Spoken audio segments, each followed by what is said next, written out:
Speak Up. I am Sandra Schulte. Welcome back to our show. I'm very, very happy to have Jason Riley with us. He is going to talk about the trajectory of Black people in the workplace. Thank you so much for coming on our show. Thanks for having me. You're welcome. Jason Riley is a senior fellow at the Manhattan Institute. He is a columnist for the Wall Street Journal, where he has written about politics, economics, education, immigration, and social inequality for more than 25 years. He is also a frequent public speaker and provides commentary for television and radio news outlets. After joining the Wall Street Journal in 1994, Jason Riley was named a senior editorial page writer in 2000 and was designated a member of the Wall Street Journal editorial board in 2005. He joined the Manhattan Institute, a public policy think tank focused on urban issues, in 2015. Jason Riley is the author of 5 books. In 2008, he published Let Them In. It argues for a more free market-oriented U.S. immigration system. His second book, Please Stop Helping Us, is about government efforts to help the Black underclass. It was published in 2014. In 2017, he published my favorite, I must read, called False Black Power, ? It is an assessment of why Black political success has not translated into more economic advancement. In 2021, he published Maverick. It's a biography of the iconic economist and social theorist Thomas Sowell. He then narrated the documentary film Thomas Sowell, Common Sense in a Senseless World. Jason Riley's most recent book, which was published in 2022, is The Black Boom. It is an analysis of Black economic progress prior to the COVID-19 pandemic. Mr. Riley was born in Buffalo, New York. He earned a bachelor's degree in English from the State University of New York at Buffalo. He worked also for USA Today and the Buffalo News. He now lives in suburban New York City.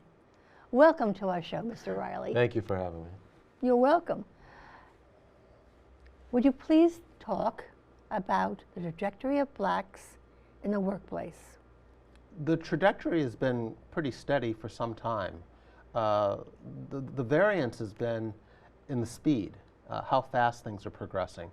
But progress has been made, tremendous progress has been made. And it started before a lot of people realize, by mid-century, mid-20th century, I would say. What were the contributors to this?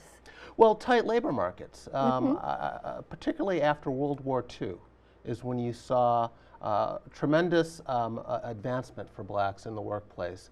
Of course, not only Blacks benefited from the post-war economy, everyone benefited. It's just that Blacks benefited more so than other groups, including whites. And so you saw earnings increasing at a faster rate than whites, home ownership rates growing faster, educational attainment, the years of schooling were advancing, not only in absolute terms, but relative to white advancement. And these trends are something that have continued, but at different paces on and off over the decades since then. And more recently, we saw tremendous growth prior to the pandemic under President Trump, which I documented in one of the books you mentioned, The Black Boom.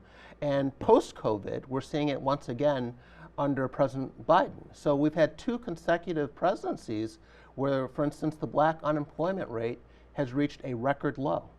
It's quite remarkable. What would you think? What do you think were the ingredients that the Blacks contributed themselves? Yeah. Well, I think the educational attainment that we saw, again, and also the migration out of the South were tremendous contributors to economic advancement. You know, doing the same job that you did in Mobile, Alabama, now doing it in Cleveland, Ohio, the exact same job is going to pay a lot more money. And so the fact that millions and millions of blacks were leaving the Deep South in the first part of the 20th century and moving north where they were able to earn more money, I think helped tremendously. But blacks, again, were also increasing their years of education, this focus on schooling, because that is so closely linked to earnings. We know that, even to this day, that educational attainment and earnings are very closely associated. So I think those have been key factors. And of course, we've also had changing attitudes in American society with regard to race relations. We've had a civil rights revolution. In the 1960s, we had the passage of the Civil Rights Act of 1964, and perhaps even more importantly, the Voting Rights Act of 1965 were also contributing factors, I think, to black upward mobility. So there are a number of things that were happening. How about the Great Society?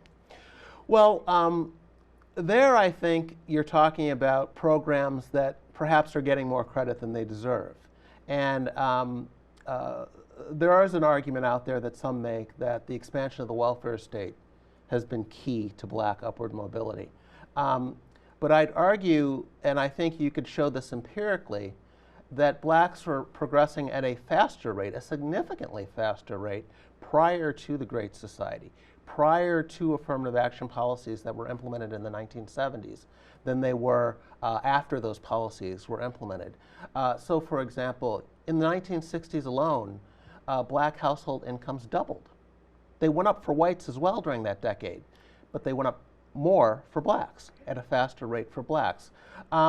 You had blacks entering the skilled professions at much faster rates. So your doctors, your lawyers, your teachers, your social workers. Starting when would you say? Between, say, 1940 and 1970, the number of people, blacks in middle-class professions quadrupled. In the post-70s period, you did not see that rate of advancement that you saw prior to it. I would argue that I think to some extent the black leadership took their eye off the ball. In other words, I mentioned the passage of the Voting Rights Act in 1965 and how important that was. Getting blacks the vote, access to the ballot was tremendously important, of course. But in that post-voting rights accomplishment, what happened was that the black leadership, which had previously been much more focused on developing what economists call the human capital, attitudes, skills, behaviors, and so forth that lead to economic advancement, there was a shift, and the shift was to blacks gaining more political power. The thinking was, if we can just get more of our own into office, the rest of this will take care of itself. And you saw a tremendous focus on blacks increasing their political clout in America in the post-60s era. And I think that was done and on their own terms. It was a successful effort. In other words, between 1970 and 2000, the number of black elected officials in America went from fewer than 1,500 to more than 10,000, including mayors of large cities with large black populations, your Detroits, your Clevelands, your Los Angeleses, your New Yorks, and so forth. Black mayors, black police chiefs, black school superintendents, black governors. We've of course had a twice-elected black president. We currently have a black vice president, black secretaries of state. So blacks are not lacking in political clout. That attempt to increase the number of black elected officials was successful. Yes. The problem is that the economic progress that was supposed to come in the wake of that never materialized. And I think the reason why is because political success does not automatically lead to economic success. Other groups have done it in the reverse. In other words, they've established themselves economically and then worried about political clout later.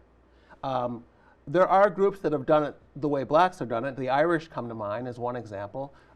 If you look at Irish Americans in the early part of the 20th century. Tremendous Irish political machines running New York's and Philadelphia's and San Francisco's and Boston's, but there was really no Irish middle class to speak of at that time. It wasn't really until the decline of those political machines where you began to see the rise of the Irish middle class to the point where today Irish Americans have above average incomes, educational achievement, home ownership rates, and all the rest. What spurred that?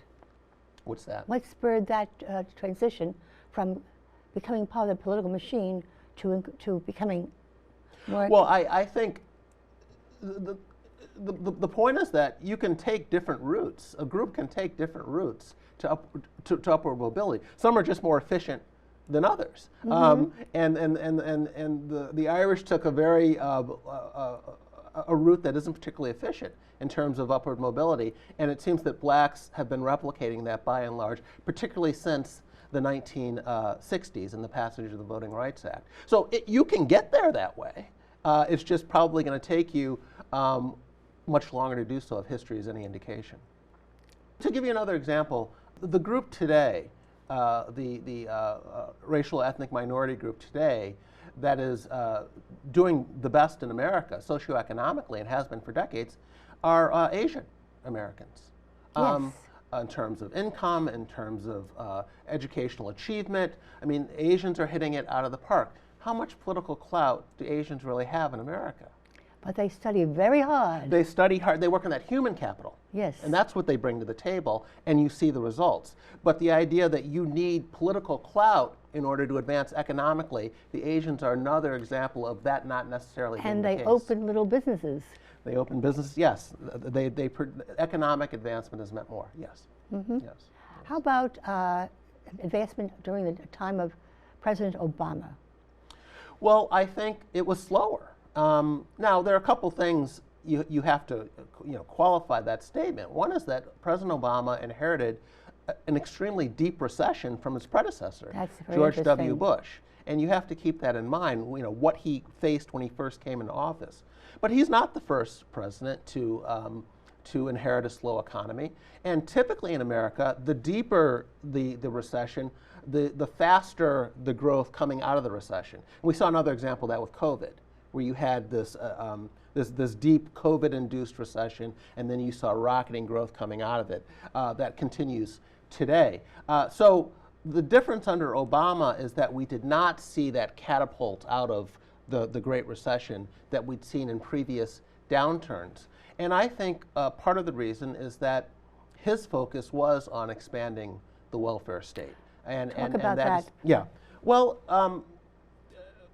like Lyndon Johnson and the Great Society and that type of thinking, the idea is that you help people with wealth redistribution policies, whether it's tax rates, whether it's expanding government programs, and so forth. And that was, Obama's focus from day one, expanding the size of government and turning to government programs to help low-income individuals, minority individuals, and so forth, versus focusing on economic growth that would enable these groups to help themselves. And I think that we have a stark contrast in the two approaches to helping an economy or helping individuals.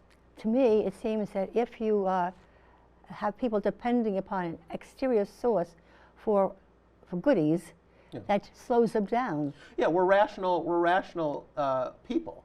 And if you're going to pay people not to work, you're going to get fewer workers. If you're going to make welfare very attractive, you're going to see a lot of people unwilling to get off of welfare and return to the workforce. And again, we've seen this over various periods in the nation's history. We're seeing it again with coming out of the COVID downturn, where, as typically happens during downturns, unemployment insurance gets expanded, work requirements get suspended, and people get used to that happening. Easy living. And it's harder to get them, to induce them back into the labor force. We had this back in the late 1980s, early 1990s, under Bill Clinton, which was one of the impetuses for him to push welfare reform. He wanted stricter work requirements. The welfare rolls had grown by something like a third between the late 80s and early 90s. Clearly, welfare was more attractive than work. And the Clinton at the time said, with some urging from the Republican Congress, of course, said we have to do something about this. We have to put in place stricter work requirements. We have to get people back into the labor force. And that the result was welfare reform of 1996. And since then, every time there's an economic downturn or recession, we sort of chip away at those welfare reforms. And we have a current debate going on now with the debt ceiling, and you have Republicans trying to get some welfare reform into the debt ceiling discussion so that we can get back closer to where we were in 1996. But it's a fight. It's a political fight. It's always been a political fight. But the top line takeaway here is that if you make going on the dole, if you make government benefits too attractive, you're going to make work less attractive, and we don't want that. Yeah, how about the, what I see now is a lot of, how shall we say, acting out behavior, and that bothers me. Are we talking about crime? No, we're talking about just generally, in general, acting out. In what way? Oh, the social media, for instance. They encourage people to disrespect each other. Well, I guess we're all still sort of getting used to social media and what types of effects it'll have, not only on adults, but on children, of course. But yeah, it provides a platform for people to act out, you know, for better and for worse. But we'll see how it plays out. When it comes to social media, I think I'm more concerned about attempts by the government to take more control over it, and that frightens me more than anything I currently see on social media, because I don't think this is a place where you want a heavy-handed government control to come into the picture here. I think that would be bad, and unfortunately, right now there seems to be, frankly, a lot of bipartisan support for doing that. And I think that if you're unhappy with how some of these social media platforms are performing or how they're managed, the answer to that is more competition among social media companies. And I think that is how you handle that situation versus coming in with government regulations and telling the private sector what they can or can't do. I'm afraid we'll have a replica of Russia or China. Yeah. Do you think there is a disconnect between the black leadership and the needs of the black underclass today? Oh, absolutely, absolutely, and there has been for some time. And you can just, I mean, the easiest way to illustrate that is to look at the polling on various issues. Go on. So, for instance, you take an issue like school choice, charter schools, vouchers, tax credits, and so forth. In polls, black respondents overwhelmingly support school choice. With black leadership, members of the Congressional Black Caucus, civil rights organizations like the NAACP or Black Lives Matter oppose school choice. Just as back in the 1970s they did with the busing issue, forced busing, as a way of integrating schools. The NAACP was very much in favor of doing this, but rank-and-file blacks never were in support of having their kids bused from the inner city out into white suburbs to integrate schools. They wanted the good schools built right there in their neighborhoods. They didn't want their kids on buses for 2 or 3 hours every day. So you saw it even back then. Other issues where it comes up again are things like affirmative action. Majorities of blacks, typically large majorities of blacks, oppose racial preferences in college admissions.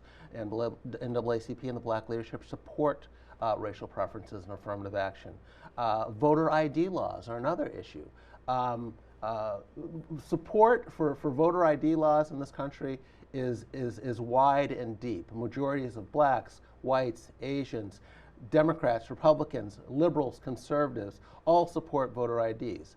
But when it comes to the elite ethnic leadership, again, the NAACPs, the civil rights organizations, they oppose voter ID laws. So you can go down the line, issue after issue after issue, and see this disconnect between what the black leadership is saying and what rank and file blacks say, tell posters that they want, pollsters that they want. Why do you suppose that is?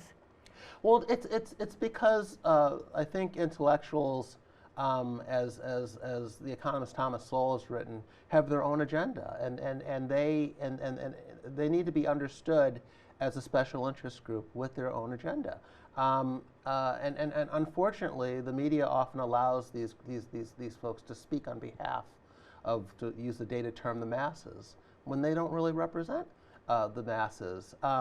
Sowell, when I was researching my Thomas Sowell biography, I would come across these interviews that Sowell, and for viewers who don't know, Sowell is a black economist based at the Hoover Institution, and he had done these interviews, and he would often be asked, why, how does it feel to have views that go against the grain of so many other blacks? And he goes, he'd always correct the premise of the question. He goes, no, my views don't go against the grain of most blacks. They go against the grain of most black elites, most black intellectuals. He says, but black intellectuals don't represent black people any more than white intellectuals represent white people. And I think that continues to be the case today. Too often the media turns to the Al Sharptons and the Black Lives Matter activists to speak on behalf of black people, when these groups have their own agenda, and what they are pushing for is in the service of that agenda.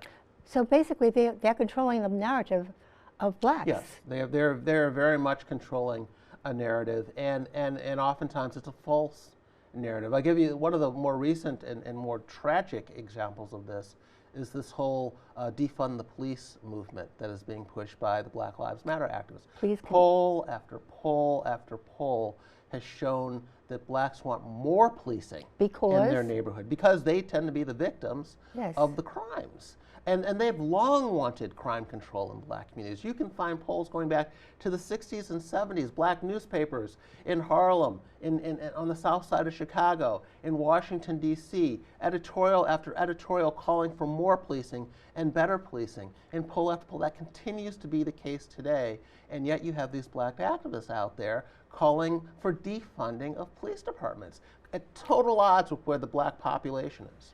When they say Black Lives Matter, what is this, how does this divide? Does this divide getting people to act on in the same way, to treat each other as equals? Well, I think what the activists want is to raise money to stay relevant to the debate. And so that is why they say the things they say. That is why they make the arguments that they make. We were speaking earlier about the black progress that has taken place over the decades, particularly since the 1950s and 60s. It is not in the interest of the NAACP to highlight those advances, because that would obviate the need for organizations like the NAACP to exist. So they're out there pushing an agenda that pretends as if little or no progress has been made. It will always be 1960 to the NAACP, because if they have to acknowledge that the big civil rights battles have been fought and won, there's no need for an NAACP Why anymore. do you think Kamala Harris has become a different Kamala Harris from yesterday to the Kamala Harris of today? Because I think if you want to rise politically in today's Democratic Party, there are certain positions you have to take. Certain positions that will activate or incentivize, excite the base of the Democratic Party. And increasingly that base is a more progressive group of Democrats. And so you have to say the things that are going to appeal to them. And Kamala Harris is a very good example of this, because as a prosecutor in California, prior to her political career, she sounded like a very, very different person when it came to things like policing, when it came to things like crime control. But when she decided she wanted to rise in the Democratic Party, she had to sing a different tune. The same can be true of Cory Booker, the senator from New Jersey.